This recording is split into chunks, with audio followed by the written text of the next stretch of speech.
ပြောပြရကောင်းတယ်နောက်တစ်ခုက part 2ဆိုတော့လေပြောပြမယ် AV ငယ်ငယ်ကရွာမှာလူရှိလို့ဆိုပြီး AV လို့တွားခဲ့တယ်တွားခဲ့ AV လို့ဖုံဖုံရှိကွာတိပေါ့အရင်မပြောချင်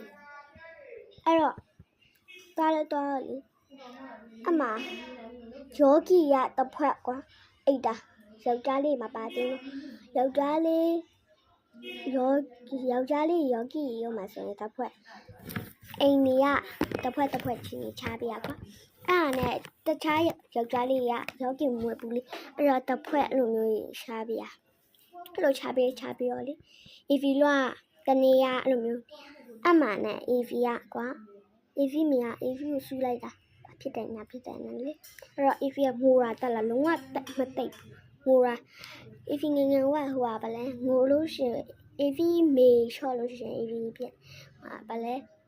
AV ငိုတော့ဟူဟာကကြတော့ငိုတာစလိုက်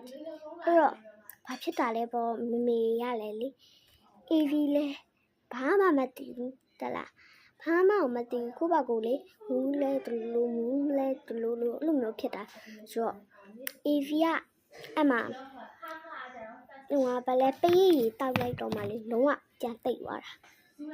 အဲ့လိုမျိုးဖြစ်တာအဝတ်လေးရစားလေးတွားခိုးစားလိုက်တာအဲ့ဒါလေဒီလားခိုးစားလေးစားလေအမှနဲ့ငိုတော့တာ AV မေလဲ short ဆူလိုက်လို့လေဆူလိုက်တော့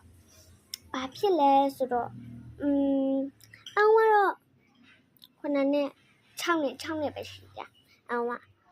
ကြော်တော့အဲ့ဒါပါပဲပြောနေနေကြက်သိန်းနေအောင်ထားလာဘက်ထရီကြလို့ရှိပြန်ပြောပြမယ်နော်တတနော်